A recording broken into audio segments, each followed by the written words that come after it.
இங்க கண்ணம்மாங்கிற குட்டி பொண்ணு கிராமத்துல அவங்க அப்பா அம்மாவோட அவ்வளவு சந்தோஷமா வந்துட்டு இருப்பா. அதே அவங்க அப்பா அவங்களை பொத்தி பொத்தி பார்த்துப்பாரு. வீட்டுல ஒரு வேலை கூட செய்ய மாட்டாங்கன்னு சொல்லிட்டு அவங்க அம்மா கத்தி விட்டுப்பா. சின்ன பிள்ளைய எதுக்கு வேலை வாங்குறேன்னு சொல்லிட்டு அவங்க அப்பா சொல்லிட்டு இருப்பாரு. சில நாள் கோச்சிட்டு படுத்துட்டா கூட அவங்க அப்பா அவளை எழுப்பி சாப்பாடு கொடுத்து ஊட்டி விட்டு இருப்பாரு. அங்க போயிட்டு இருக்கும்போது ஒரு நாள் இவர் பானை வியாபாரம்ன்றதுனால பானையெல்லாம் வித்துறதுக்கு தான் சந்தைக்கு போயிருக்காரு. சந்தைக்கு போயிட்டு திரும்பி வரும்போது லாரிக்காரன் வந்து இடிச்சதுனால ஸ்பாட் அவுட் ஆயிடுறாரு. அந்த பொண்ணோட அப்பா இறந்ததுக்கு அப்புறம் அந்த குடும்பம் ரொம்ப கஷ்டப்பட ஆரம்பிச்சிடும். அந்த குட்டி பொண்ணுக்கு கூழு கஞ்சி தான் ஆக்கி போட்டுட்டு இருப்பாங்க. 3 வேளையும் எனக்கு சுடுசோறு தான் வேணும்னு சொல்லிட்டு அடம்பிடிச்சிட்டு இருப்பாங்க. பழைய சோறு தான் கூழு கஞ்சி தானே எனக்கு வேணாம் அப்படின்னு சொல்லிட்டு இருப்பா. சுடுசோறே போட மாட்டான்னு சொல்லிட்டு பாட்டிட்ட சொல்லி அழுதுட்டு இருப்பா. அந்த பாட்டியும் சாப்பாடு கொடுத்துருப்பாங்க. செல்விங்கிறவங்களும் அவங்களோட ஹஸ்பண்டும் சிட்டில ஏதோ வேலை செஞ்சுட்டு இருப்பாங்க. அது மாதிரி சிட்டில ஒரு வீட்டுல குழந்தை பாத்துக்கிற வேலை இருக்கு, நான் வேணா கண்ணம்மா கூட்டு போறேன் அப்படின்னு சொல்லுவாங்க. துணிமணி 3 வேளையும் சாப்பாடுலாம் போடுவாங்க அப்படின்னு சொல்லுவாங்க. சரின்னு சொல்லிட்டு கண்ணம்மா 3 வேளையும் சாப்பாடு போடுவாங்களா, நானும் போறேன் அப்படின்னு சொல்லிட்டு சொல்லுவா. பஸ் வந்துடும். அதுக்கப்புறம் அந்த பொண்ணு போயிடும். அந்த வீட்டுல இருக்க ஒரு பாட்டி ஊருக்கு போயிட்டு வந்திருப்பாங்க. இந்த பொண்ணு வேலைக்கார பொண்ணுன்னு தெரிஞ்ச உடனே அந்த பொண்ணை அந்த பாட்டி ரொம்ப மோசமா நடத்த ஆரம்பிச்சிடுறாங்க.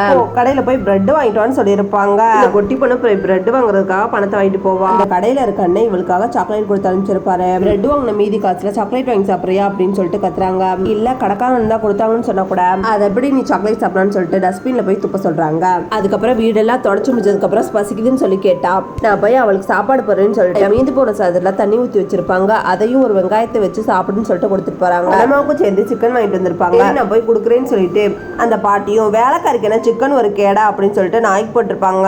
அதுக்கப்புறம் அங்க இருக்க குட்டி பையன் பேப்பர் எல்லாம் கசைக்கப்பட்டு வேணும்னு இவன் நல்லா கூட்டம் அடிக்கிறான்னு சொல்லிட்டு அந்த பாட்டிட்ட சொல்லி வச்சிருப்பா.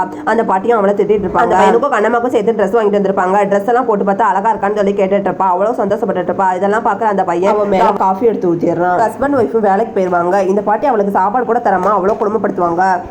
இந்த பிளேட் எடுத்து வையின்னு சொல்லிட்டு சொல்றாங்க.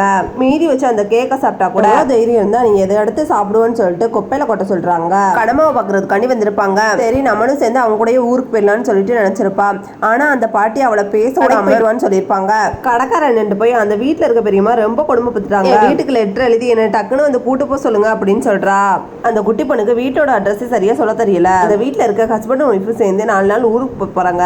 அந்த பாட்டி கூட இருக்க முடியாதுன்னு சொல்லிட்டு வெளியில ஓடி வந்துடுறா. பீடா கடை வச்சிருக்க நார்த் இந்தியன் இவளை ஊருக்கு கூட்டு போறேன்னு சொல்லிட்டு சொல்றான். சரி இவ ஊருக்கு போனவானே கனவு கண்டா. நிஜத்துல இந்த பொண்ணை ஊருக்கு கூட்டு போறேன்னு சொன்னவரு கடைசியில இந்த பொண்ணை காசுக்காக ஒரு தட்டை வித்துடுறாரு.